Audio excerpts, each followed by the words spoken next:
Je m'appelle Denis Rancourt, je suis un ancien professeur titulaire de physique et je suis également un scientifique de l'environnement. J'ai publié plus d'une centaine d'articles dans des revues à comité de lecture, dans plusieurs domaines de la science. Et je suis très préoccupé par ce confinement mondial qui nous concerne.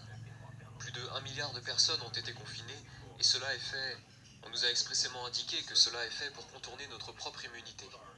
En d'autres termes, mettre le développement de notre immunité en attente aussi longtemps qu'il faut pour que l'industrie pharmaceutique puisse développer des tests et distribuer un vaccin contre le coronavirus en pleine épidémie.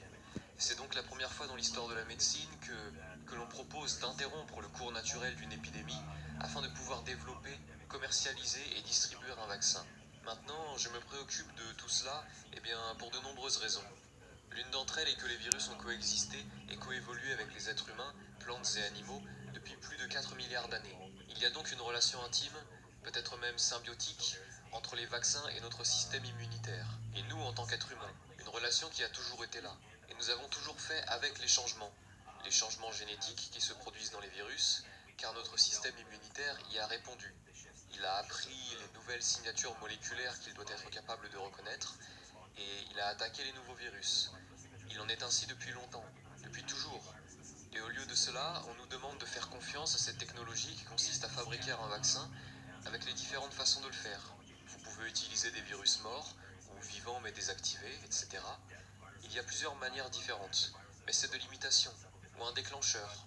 L'idée est de déclencher le système immunitaire pour qu'il développe suffisamment sa reconnaissance et sa réaction face au virus. Toutefois, rien ne garantit que cela soit équivalent à la réaction complète du système immunitaire d'un individu infecté, qui va développer son immunité naturelle tout au long de l'infection et de la guérison. Lorsque vous guérissez de cette façon et développez votre système immunitaire, il y a des études scientifiques qui ont clairement montré, de façon tout à fait convaincante, que vous gardez à peu de choses près cette immunité pour le reste de votre vie.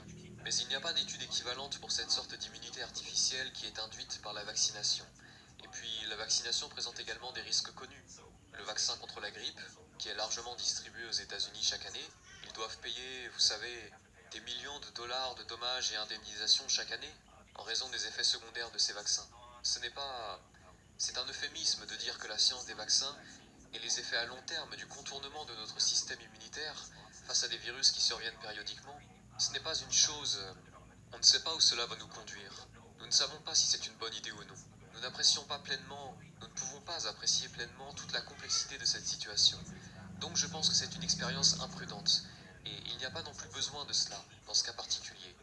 Il est relativement facile, de manière ciblée, de protéger les personnes vulnérables, qui sont les seules à être vraiment en danger ici. Le taux de mortalité de ce virus est excessivement bas pour les jeunes, jusqu'à ce que vous arriviez à un plus grand âge, où les personnes sont déjà à l'hôpital, ou alors qu'elles ont déjà d'autres problèmes médicaux. Je recommande donc de mettre fin à cette expérience imprudente et dangereuse, laisser les gens revenir à leur vie normale. Nous savons quelles sont les précautions habituelles. Nous savons que si vous avez des symptômes, vous avez une plus grande probabilité d'être contagieux, que vous pouvez alors rester chez vous et que vous devez récupérer et vous reposer, pendant que votre système immunitaire est en train de travailler. Et juste, laisser les choses aller, comme c'est le cas en Suède, et ça fonctionnerait très bien. Ce serait une façon plus naturelle, plus complète, et bien mieux connue et sûre pour la population de se rétablir, de se remettre des dernières traces du virus.